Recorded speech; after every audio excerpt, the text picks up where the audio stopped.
Informed and educated voting is a linchpin of our democracy and the most important tool we have to address issues of social injustice and marginalisation. Whatever our faith or creed, whatever our social or cultural background, we are gathered here because of our passion for this work. So let us begin. From the power of our memory and history, with high hopes for the days that lie ahead, we gather to craft the destiny we share with one another. We gather with faith in the practice of democracy. We gather with hearts and minds open to the wisdom of every voice among us. In our gathering, may we dream and design a bold future. May we bring our best selves to this service, and may we dream these dreams and do this work with love. Amen. Amen.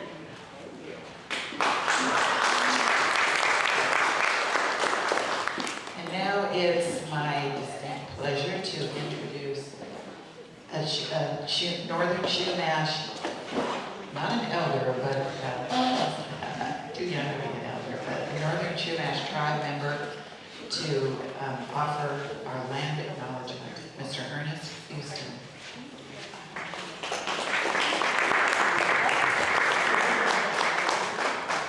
Thank you. My name is Ernest Houston. I was born in Santa Maria. I have been a lifetime parishioner here at St. Peter's Episcopal Church, and I am of Chumash descent. So, I guess what I'll say briefly here is that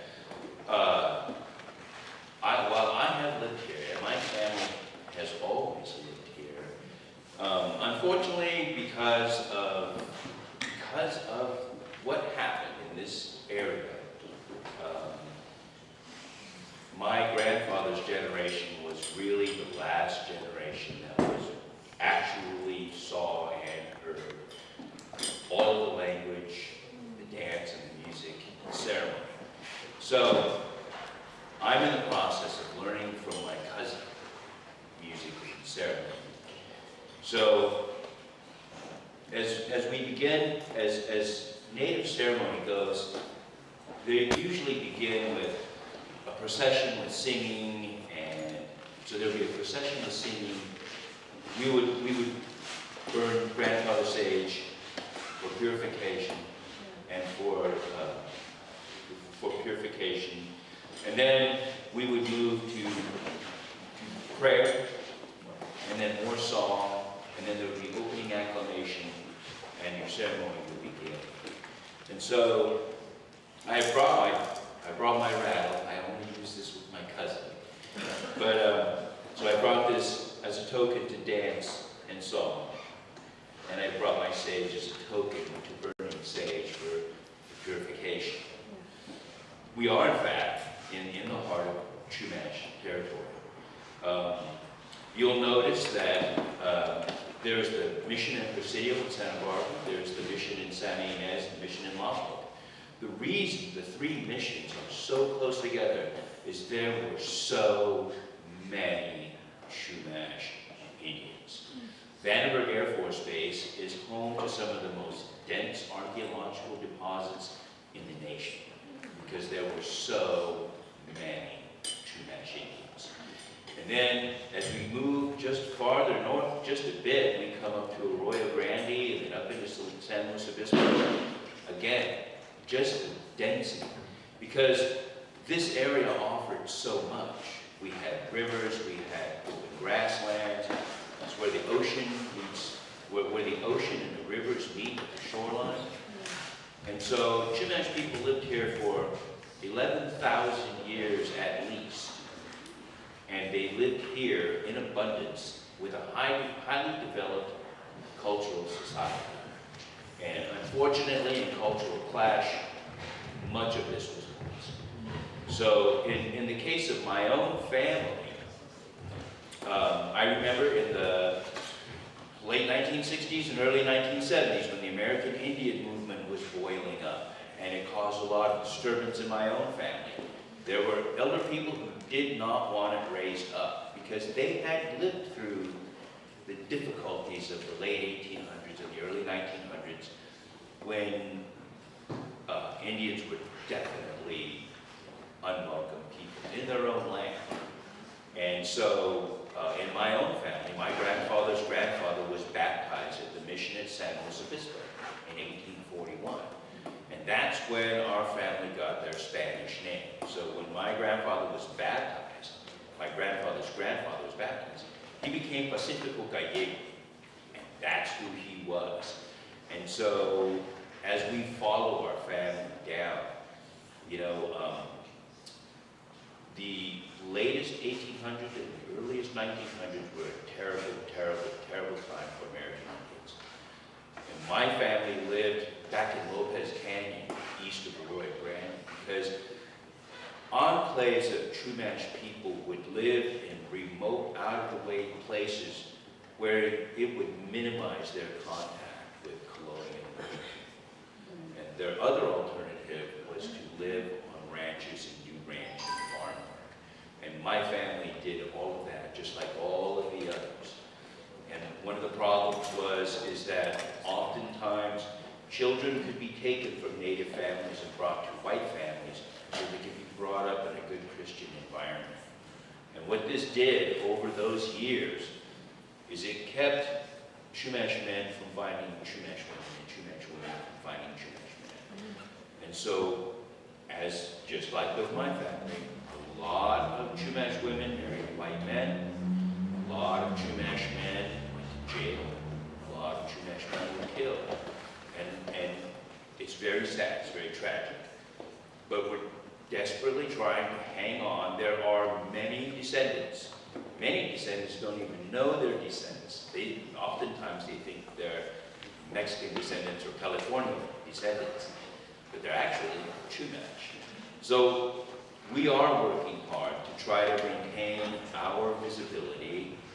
I currently work as a cultural resource monitor, so I monitor construction projects, and I just finished an emergency project last week in an excavation in Santa Barbara. You can dig in town, underneath buildings and through sidewalks and streets. We found house floors, village sites, we found burials. Chumash people have been here for millennia. We are still here, and this is still our Chumash land. So I'll leave that there. That's what I'm saying. Thank you.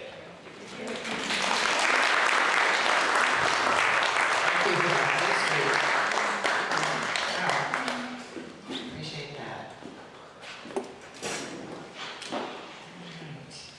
I'd like to our California League of Women Voters president, Chris Carson, who's with us. We're also going to meet Rosa Coronado, our honoree for today. She's sitting here in the front. And then we have a ticket for Rosa Coronado. We also will represent Assembly Person Greg Hart. And I think this may be Luke Farbal's representative. Welcome. And I'd like to also introduce our interpreter. Do we have anyone else that would like to have headsets for interpretation? Jose Farias and Joseph Farias are interpreters for today. Our videographer is Stephen Paschke. This meeting will be recorded and on the League website very soon. Well, now it's my pleasure to introduce our keynote speaker, and that is a woman that we are fortunate to know here in Santa Maria. She's been the president of the United States League of Women Voters back in 2016 through 2020.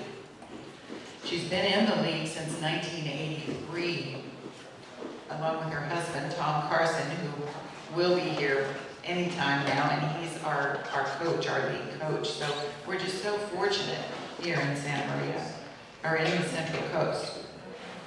And I should, by the way, I should introduce the two co-presidents from the SLO League, and that's Anna Havlick and Elizabeth Manna. Thank you for being with us. Okay, and Chris Carson is now the California State President of the League of Women Voters, and she has some words of wisdom for us. But Chris lives in Los Angeles, born and raised in Los Angeles, and has come up just to deliver this talk on saving democracy and why California is so important.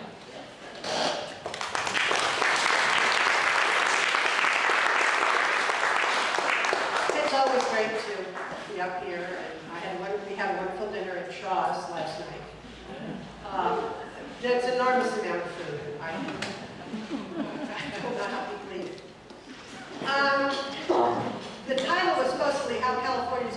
democracy, well, no one person or group of people are going to save our democracy. We all have to mention and save our democracy. But we are a model. This state is today a model for voting rights in this country, and that's pretty important for saving democracy. But in order to find out how we got here, I want you to come back in time with me almost 60 years to August 6, 1965, when President Lyndon Baines Johnson signed the Civil Rights Act. Congress later amended the Act 5 times, but I would like to read to you 2 estimates of just how important it was.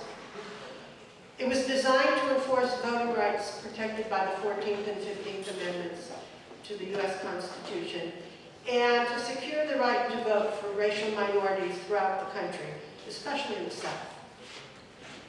According to the U.S. Department of Justice, the act is considered to be the most effective piece of federal civil rights legislation ever enacted in the country. And the National Archives says the Voting Rights of 1965 was the most significant statutory change in the relationship between the federal and state governments in the area of voting since Reconstruction.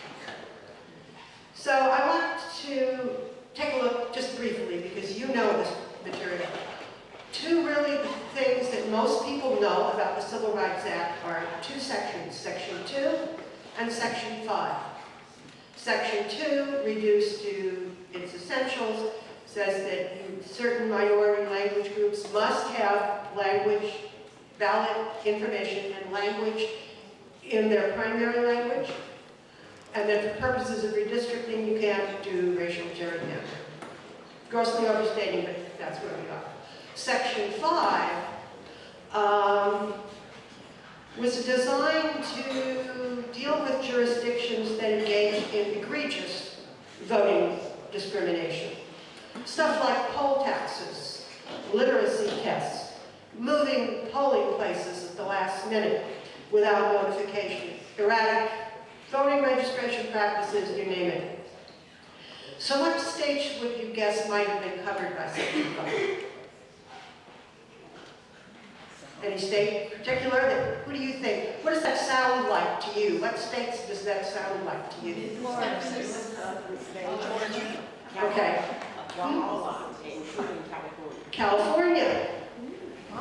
In 1965, California had 5 counties that were covered by Section 5. They were Monterey and north, all along the Central Valley. For instance, in Monterey, they were routinely administering literacy tests in order to register to vote. And of course, it wasn't just everybody who wanted to register to vote. It was only certain sorts of people that wanted to register to vote. Polling places were, like 24 hours before, oh, this isn't going to work, we're moving the polling place, but nobody was told, so, and it was only some that were moved. And so that was the way it was, and that was why they were designated to be Section 5 counties. But it wasn't just the 5 counties who were behaving badly. I'm going to give you just a couple of examples. For instance, in Orange County, the Sheriff's Department used to run security patrols on Election Day in the heavily Latino districts of Anaheim for security reasons. But not in, say, Laguna, or Newport, or gated communities like Emerald Bay. And that was, it wasn't just Orange County where that kind of thing happened. And then if it was just a matter of, how is my ballot counted? Do I know my ballot is counted? Los Angeles County used to have, long ago, very large ballots, they called them bed sheets because they looked like bed sheets. And I never voted on one, but I heard that you had to figure it out and everything. And then they would be all taken to the registrar recorder's headquarters in boxes and counted, hand counted. All those ballots from all voters in Los Angeles County. And it would be very late at night, and people would be tired, and honestly, they would have been fortifying themselves with, you know, beverages of various kinds. And at 4 in the morning, they look over and see a box and say, oh, did we count that? And somebody would go over and say, yeah, we counted it. I don't know, no one knows how many ballots were counted or not counted for no other reason than people were just exhausted and muddled and they just couldn't handle it anymore. So how do we get from there to here? So I'd like to, because we got a lot of league people here who know how the section works, let's walk through a voter experience here in California. So in 1965, who was eligible to vote? How old did you have to be? How old did you have to be? 21. The deadline was like 30 days before an election. Anything else that might disqualify? You had to be an American citizen, obviously. 21 years old. Is there anything else that might stop you from being able to vote? Depending on the year, your race and your... No, that not in California. Conviction of a crime. If you were convicted of a crime, you lost your right to vote permanently. Today, it's U.S. citizen, 18 years of age. They like it, you know, most cutoff is 15 days before an election. Although, if there's a vote center in your county, you can register on election day at the vote center and vote provisionally. And what about if you've been convicted of a crime? No, okay. If you are serving a sentence in county jail not for a felony offense, you can vote. And they vote. If you have been convicted of a crime, have a sentence in state prison, and have left that and are back in the community, you can vote. Even if you're on parole, you can vote. Now, the only group of people who can't vote are the people who are currently incarcerated in state prison, and the league and our partners are working on that. So that's been a big jump. Okay.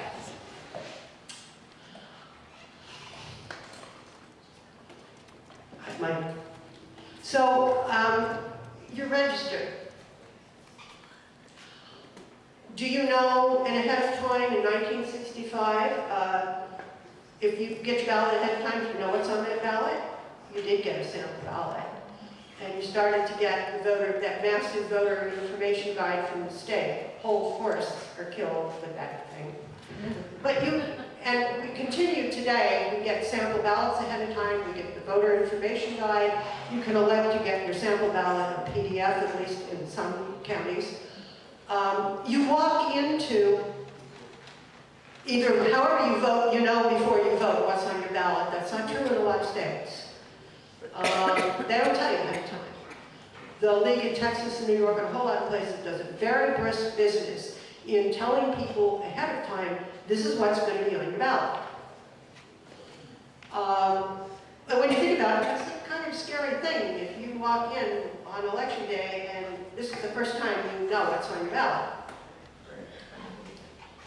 So, you've registered, you know what's on your ballot. In 1965, when, where, and how did you vote? In person on election day.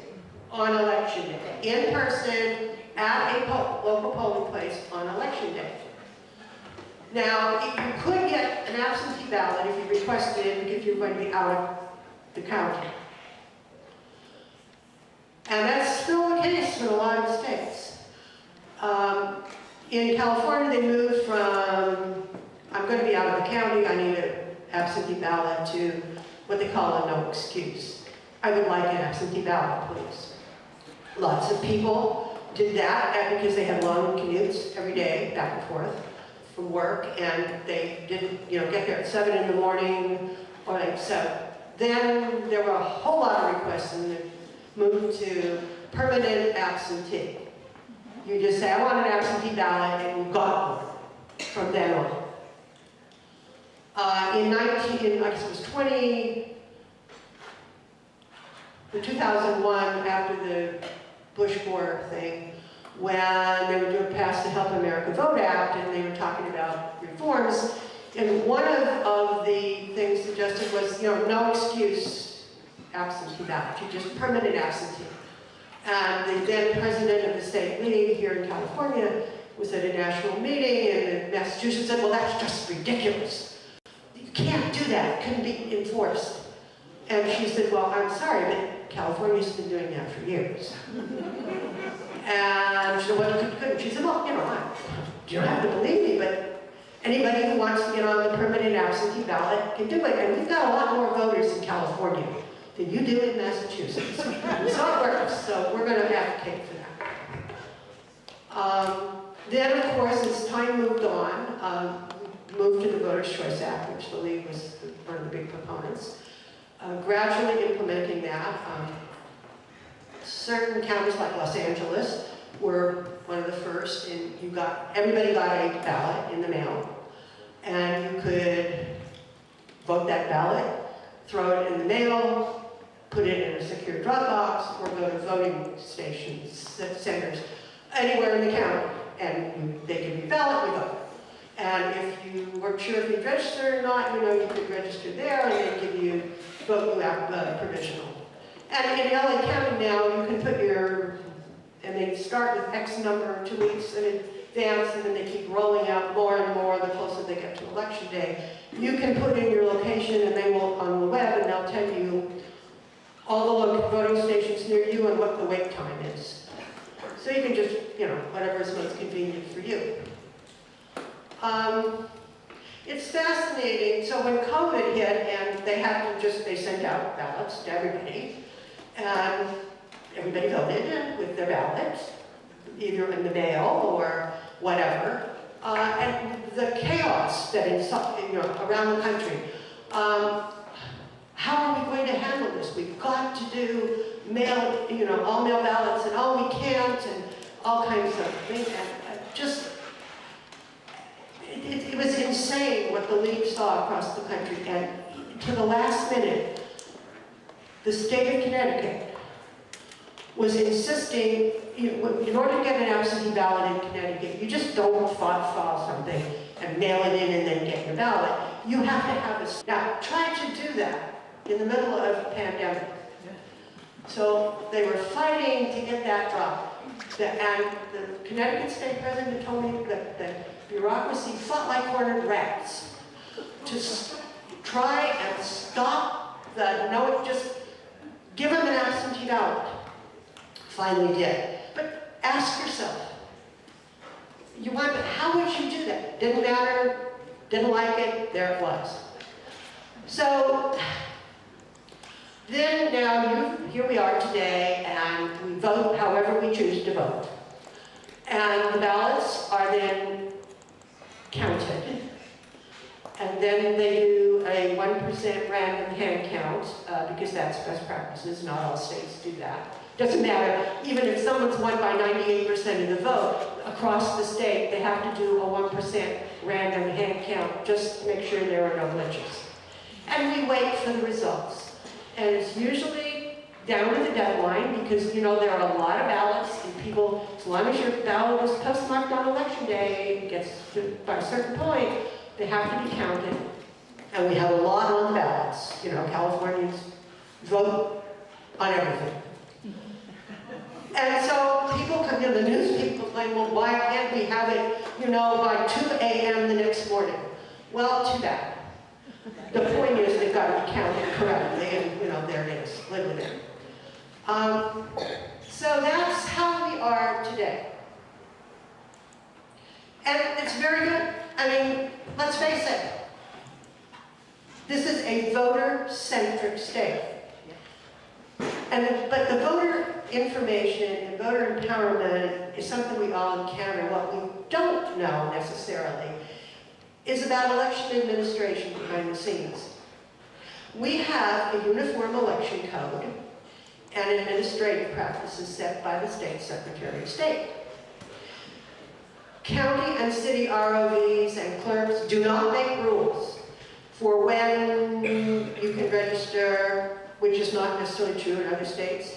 I sat with a group from the Dakotas who told me that the registrar in one county would say you can only register here, and in the next county they said you can register in 2 places, and there's nothing you can do about it.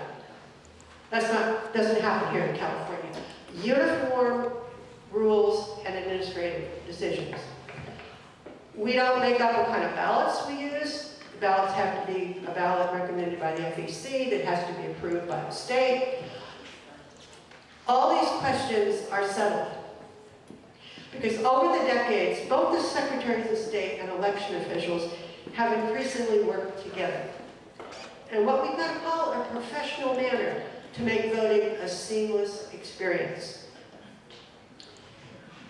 So how do we get there?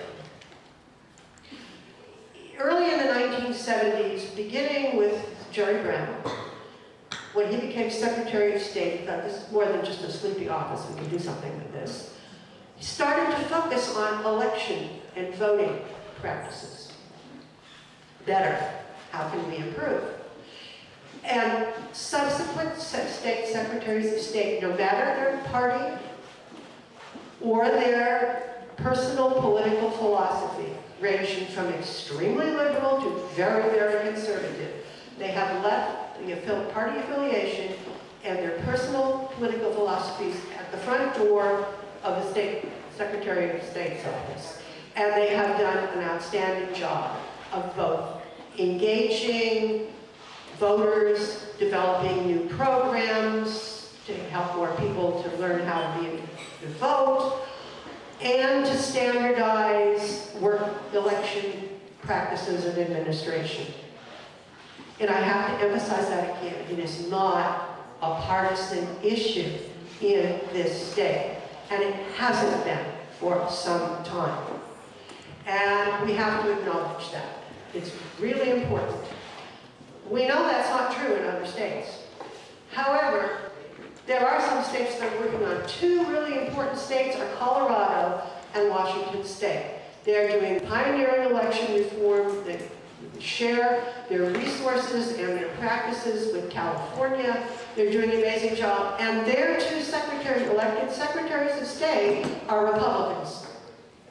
I heard the Republican Secretary of State of Washington speaking to a league convention one time, and she said, my job is to make sure that every eligible voter can vote easily and with no hassles at all. So you see, it does not have to be partisan. You can certainly make it partisan, but it doesn't have to be. And we have to acknowledge that the legislature and governor, over the course of the years, have either supported continuing reforms or they didn't get in the way. They fight over a good many things. But good election procedures and empowering voters is not a pastime. That's what they're fine with that. They don't spend a lot of their time thinking of ways to prevent Californians from voting. That's really, really, I think, something we can all be proud of.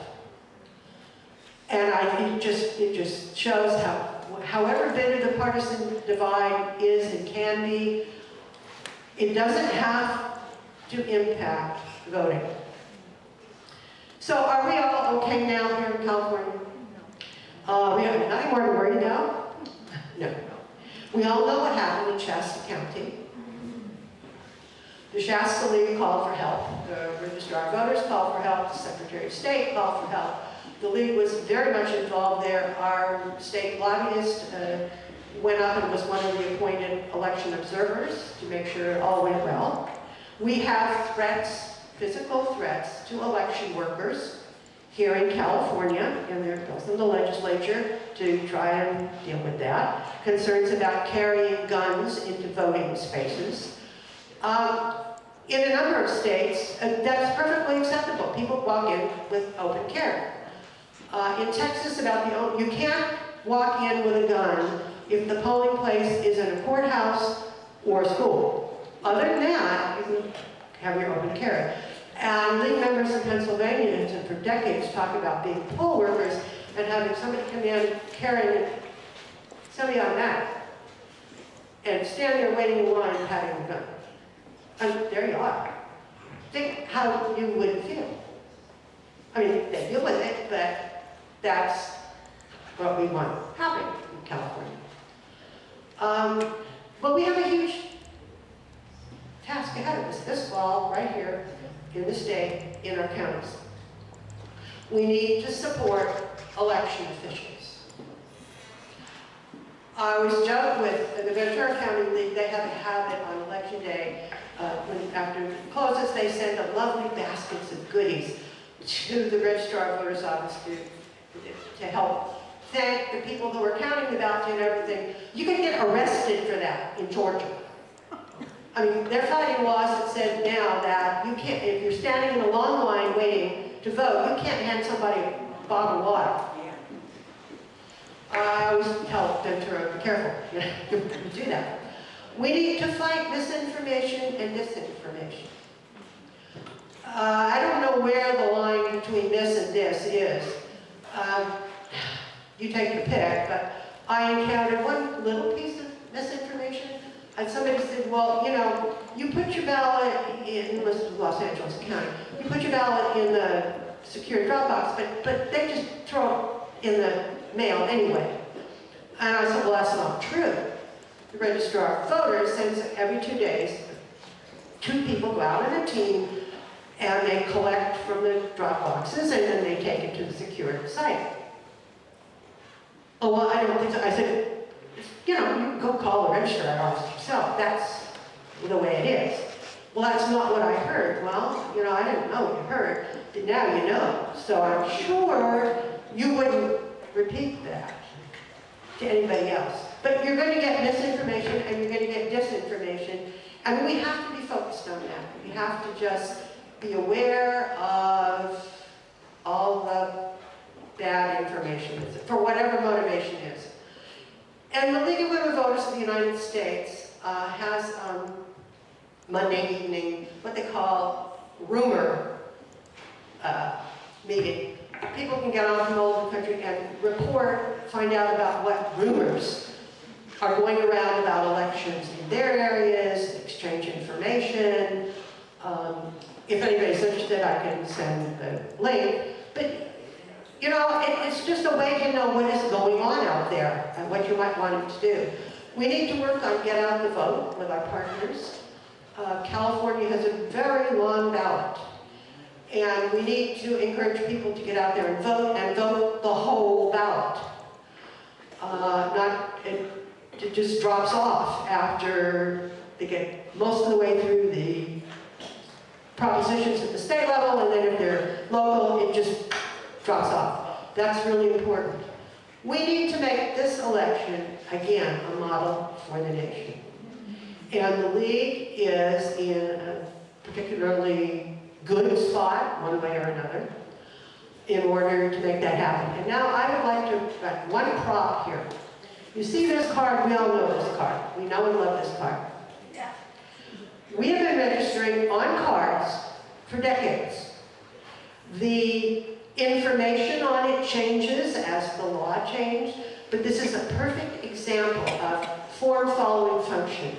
It works. Now, you can register online now. You can register via the DMV. Finally, after decades of bitter fighting by the League and its partners to get the DMV to have a reliable way to register to vote through their portal. But it does work, because I renewed my license and I could see that it was working. But again, how many times have you been tabling over the course of the decades? And you know, I'm very fond of this. You know, it's just wonderful, like the book and the pencil and table that you have a flat space and legs, and we've had them for hundreds of thousands of years. This piece of paper has just worked, and we all need to acknowledge that it is a really wonderful way to go. Now, they say questions, so if you've got questions, now's the time. I Yeah. don't have a question, but I wanted people to know that if you are a person, I wanted people to know that I'm a person who receives SNAP and Medi-Cal.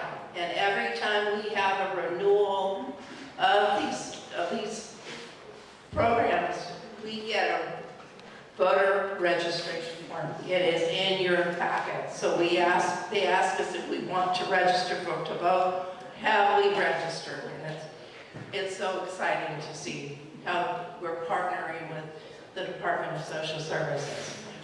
And of course, we pre-registered. Everybody goes into the high schools and pre-registers, people who will be 18. You can see how far California has come. Yes, somebody, yeah.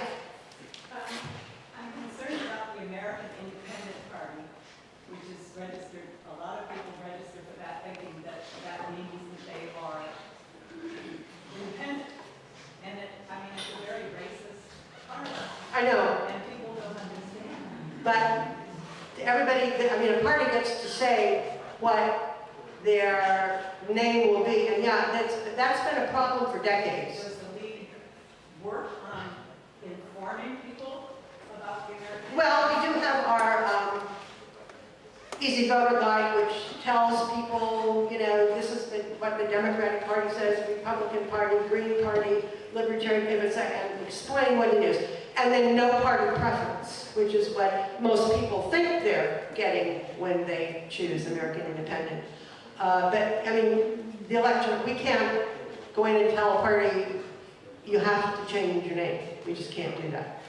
Are we working to make voting day a holiday? Not here in California that I know of, because now you can vote any day with a mail-in or a drop-in, and you can choose to go to vote centers where there are vote centers, and that's rolling out. So that, why, I mean, the question is, we aren't working on it because here in California, you have various options for how you vote and when you vote. So, you know, I suppose you could make it a holiday, but in a sense, we kind of help to make that not so much of a problem. Yes? Why in the U.S. and California is it not a requirement that you must vote? Oh, you mean like Australia, of course. I'm going to tell you right now that is never going to happen. If people got upset because they're supposed to wear masks, can you imagine if we tried to pass a law that says you have to vote, and if you don't vote, you have a really large fine? Because you do. You get fined if you don't vote in Australia. That's, you know, for better or for worse, that's not us. We will abolish the Electoral College, which we're working on, before we would get there. Yeah. So there's a campaign. I do not know if it's statewide, but it is in Santa Barbara County. The Board of Supervisors, there is a group of people that go to every board meeting, and they talk about voting on just one day, and not having the vote by mail ballot because all the fraud and so forth. What do you think of that? Well, I think it doesn't surprise me. And I think that that's where we have to, I mean, it's a law, it's a state law now. And the Board of Supervisors can't, I can't do that. But we do have an obligation to keep talking about how we want to empower people, and therefore that's the way it is. I don't know, I guess it would be up to the leagues here to decide if they wanted to go and argue with them. I don't know, but you know, they're... Okay, one more thing, and then Virginia's popping up now. Yeah. So I'm just curious if within my lifetime, which is not too long, I guess, we will ever abolish the Electoral College? I expect that perhaps my younger granddaughter, who's 8, may possibly live to see it. But, you know, at the Seneca Falls Convention, when they started talking about women, talking about women's rights, said, oh no, that's going too far. And Frederick Douglass jumped up and said, if you won't do that, then I don't vote either, because everybody has to vote. That took that long to get the women's right to vote. The League of Women Voters is working on statehood for D.C. They want to call it the Republic, the Commonwealth of Douglas. We've been working on that longer than it took to get women the right to vote. They're not giving up. They just keep coming back. And what is the League's position on the Electoral College? 50 years ago, we said we wanted to abolish. And then we finally got around to do something about it. It's not like we had nothing better to do with our time in the meantime, but we feel now is the time, and it's a graduating campaign, and there's stuff on the League website. We don't have to do much here in California because we already endorse the National Popular Vote Compact, but there is material like if you just want to have speakers to go out and talk about what's wrong with the Electoral College and why it should be abolished, there's material there. Again, the League has nothing better to do this time. But it's there. Okay, so Virginia is popping up and down. Thank you so much. Thank you. Thank you very much. Chris and Tom will be around later if you have more questions. I just want to remind everyone, we have on the website, we have a Joe Holland, who's our county registrar. We have it was a talk he gave on the safety of your vote. So it goes through all the process to keep our vote accurate and safe in our county. But there's still more work to do. We need more voting sites in North Santa Barbara County. We have the population here, we have fewer sites here. So if you know people that have influence at a school site or something that's very convenient that could be used, we need more sites, and we have partners that are working with us on this. We also need, and San Luis League, I think, has cracked this one. I think, Anne and Elizabeth, I think your league has been able to cut some of those polling place working days and allow them to be shared. Do you have that happen any longer? No, are they still 12-hour shifts at working a polling place? Could you comment to that a little bit? Do you don't work the polling places anymore?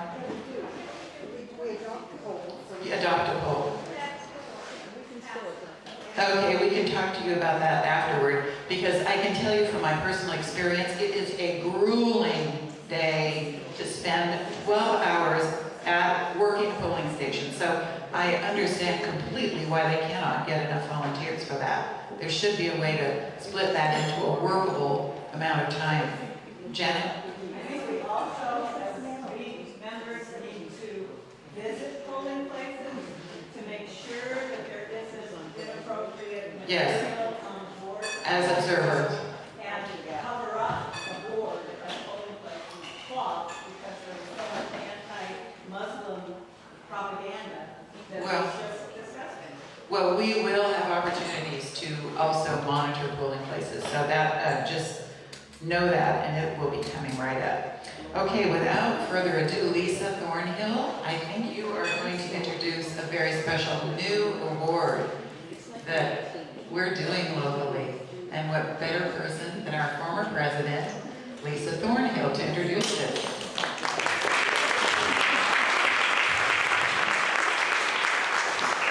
Well, it's already been a fantastic meeting, and it's wonderful to see everybody. We've done a lot of amazing activity this past year, and one of them is we decided we would like to honor someone in our community with an annual award. And we have a cool picture to put up.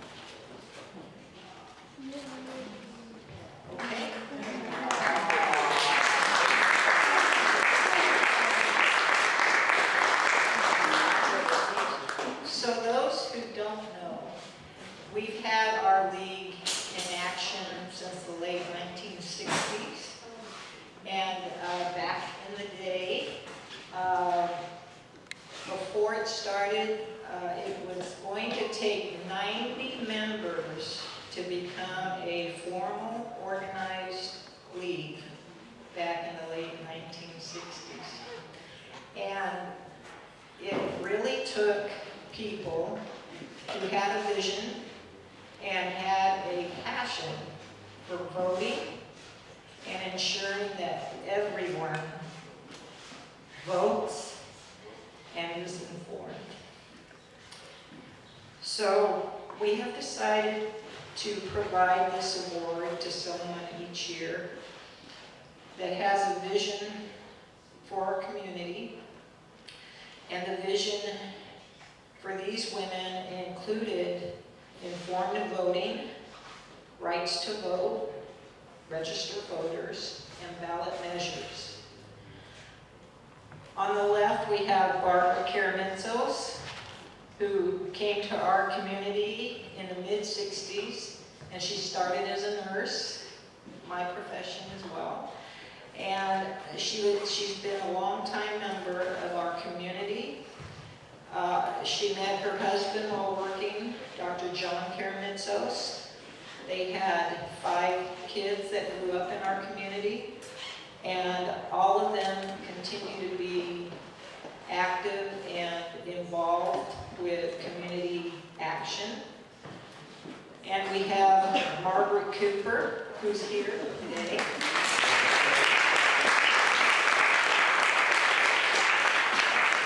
Margaret has also been a longtime member in our community, and she has a fascinating background with the Japanese internment camps and what that meant to her and her family, the repercussions in our community, and what it also helped change in our community.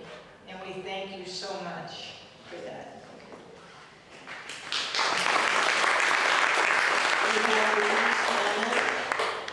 Louise has been here since mid-1960s. We met her and her family in San Luis Obispo in 1963-64. They could not find housing in San Luis Obispo because they were black. They had to live in Morro Bay and commute to San Luis Obispo. They moved here to Santa Maria, late 60s. We still had groups and organizations who were not open up to people of color at the time. And over the 50 years, these women have been a part of our program. They have seen great changes, as well as we have, in how we have now integrated, and our DEI activities are top on our list even today. And then last but not least, we have Nancy K. Johnson. She was my first mentor into the league. As a kid, that's all we heard around the house was what was going on and who was coming and going and what the action of the day was and where you needed to be and how to get there. And Chris very well planned out and showed us the changes that were made by having these women with a vision start in our community. The league has grown and changed and gone with the times. And today we have wonderful leadership through Virginia and Pam and Judy and Joyce Ellen and Sarah and all the folks that step up, Allison, to keep us going, because like Chris said, we're not done.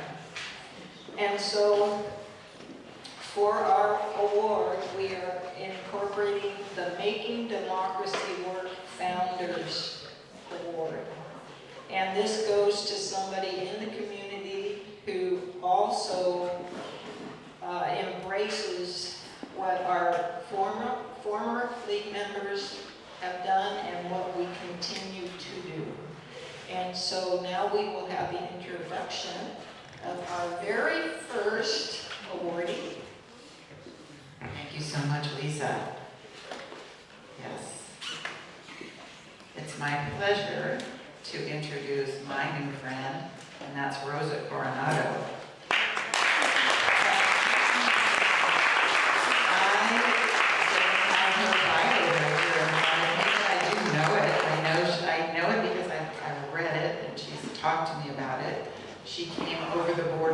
illegally with her mother, and she's one of 8 siblings. And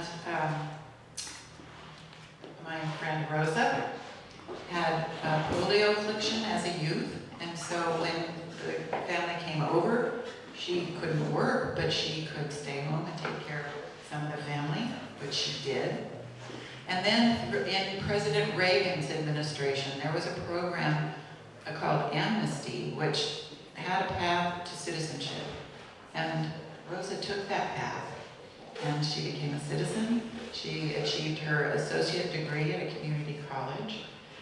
And we found ourselves so lucky to have her right here in our community. Rosa was a bit hesitant at first when she was asked by UDW, a local union group, to teach citizenship classes. She said, well, I'm not really trained. She was humble and so modest, and it's just so inspiring to me to hear her story. But she wouldn't do it, she wasn't confident, and finally they couldn't find anyone else, and they persuaded her, please try it. Well, she did. And the rest is history. She had been doing that since 2013. Many times when the grant ran out, she did it just as a volunteer through her church. She has a 100% passing rate, and some of her students are here today. They're all important to her, but of course, you know how that goes. Some of them are even more special than others. And so she's going to tell you more about that part of her story, but it's just such an honor to have our first recipient of this award be Rosa Coronado, nominated by Patricia Solorio, who could not be with us today.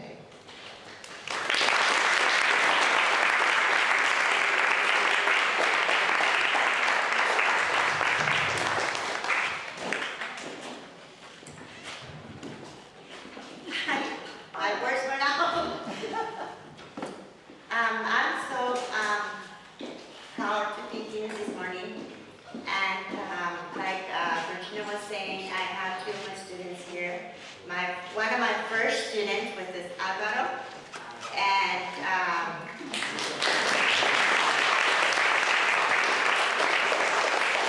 that was one of my first students, and this is one of my previous students right now. She's taking a class.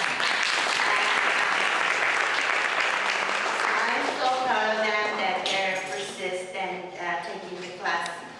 And yeah, like Virginia was mentioning, I started with in 2013, and I only had like 6 students back then. And I was okay, well, that was it, I'm done, they passed and everything. I said, I'm done. So I was like, this is it, I'm not gonna teach you anymore. I was so nervous because I didn't know what to do. First of all, I'm not a teacher. And so but I'm a person that I cannot say no. So that's my weak part right there. I cannot say no, and I like to challenge myself. 6 people passed already, so I'm done. Well, guess what? The word run. People started hearing about the class, the dynamic of the class and everything. And when I was teaching at that place, it was like doors in different areas, right? So I started seeing people coming out from the doors. So sooner or later, I had 25 new students. So I was, oh my God, I didn't know. But eventually everything started coming into place. And I started learning more. I went into the computer and I logged into the immigration link, and I started getting all the material that I needed. So it's been amazing to be part of the people's life and how they change to become a citizen. One of the things that I always ask, why do you want to be a citizen? And the most of them, they answer, because I want to be able to vote.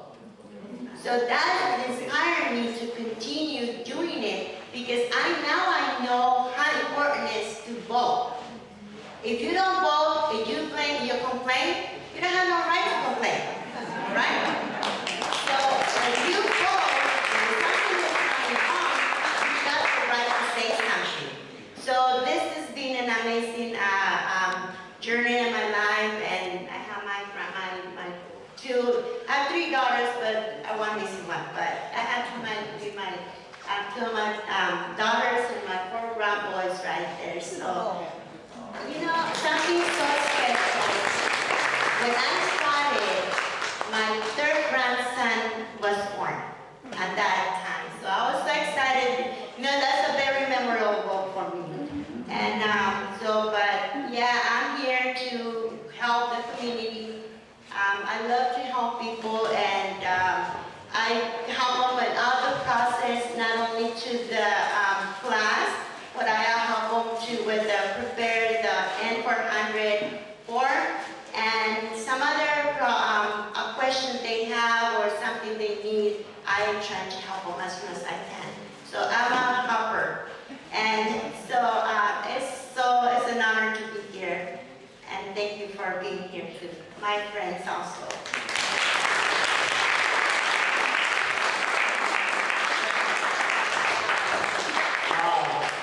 I am so inspired by you, Rosa. Thank you.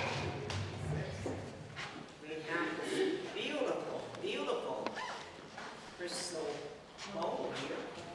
And we'll show here some nice lime and lemons in it. And it says, League of Women Voters of North Santa Barbara County, Founders Award 2024, Rosa Coronado, an appreciation for 10 plus years of teaching citizenship classes. And I apologize, I should have read it earlier. So we're presenting this to you here, and flowers, and we also have a certificate, League of Women Voters of North Santa Barbara County, formerly League of Women Voters of Santa Maria Valley. This certifies that Rosa Coronado is an honorary member of League of Women Voters of North Santa Barbara County as of June 8, 2024. Virginia P. Souza, President, Sandra Boyd, Secretary.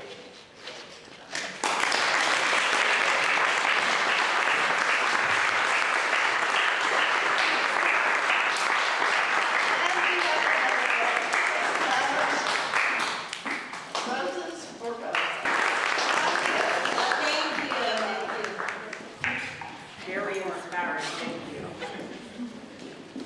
Oh, it's not done. No, wait, there's There's more. Rosa, my name's Carson. I'm from the Office of State Senator Monique Lamone, and it is my pleasure to present to you a cert from Assembly. Greg Hart's the Assembly member for all the work you've done. You've really changed a lot of lives in what you've been doing, and also, it wasn't mentioned, but I know you've also been a great CASA volunteer over the last couple of years as well, and so all of that work is so important, especially in a community like Santa Maria, so thank you so much for everything you've done. And there's more, so. Thank you so much. Buenos días, ¿cómo están? Mi nombre es Yesenia Echevarría. Estoy aquí de parte de la Oficina de Congresista Salud Carvajal. Good morning, my name is Yesenia Echevarría. I'm here on behalf of Congressman Salud Carvajal's office. So Congressman Carvajal could not make it today, but he definitely sends you his remarks. He too, as an immigrant, knows the value of being completely part of this great country as being a U.S. citizen. So we want to go ahead and acknowledge that as well. So we are recognizing Rosa with a certificate of special congressional recognition. So I will read this. Presented to Rosa Coronado in recognition of your outstanding and passionate commitment to serving the community, while embodying the values of leadership, service to others, and being an inspiration to us all. So I also want to take the moment to honor you in the sense that, especially from a heritage of being Mexican, I know the values of what it is to be a U.S. citizen. My family too was able to make an opportunity thanks to Ronald Reagan's amnesty, which we're still overdue on. And Congressman Carvajal is working so hard to reach across the aisle and make that dream possible for others as well. But you embody so much, and I know that not only are you helping people realize their American dream, but you're truly paying it forward as an immigrant, which makes this country so great. So thank you so much.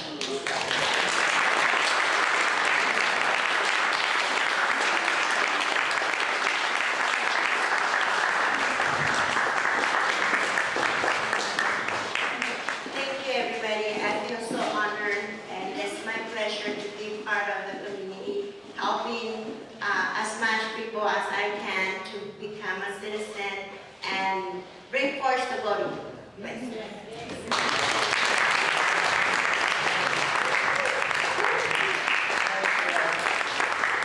Hey, wow. It's a wonderful time for us to take a little break, a coffee break and a bathroom break, and come back. We're going to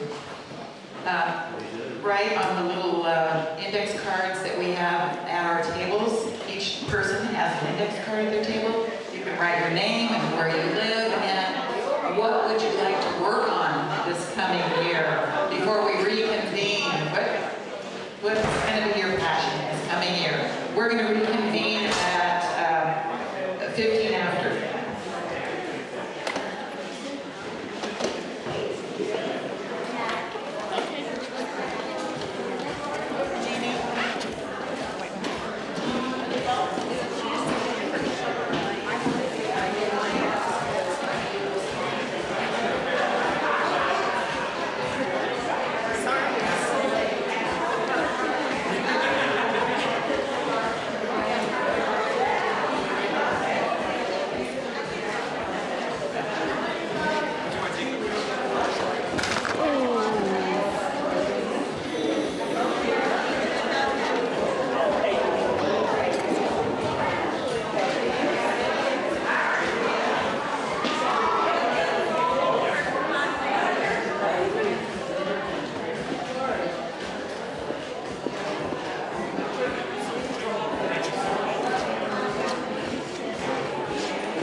How you doing, Jeannie?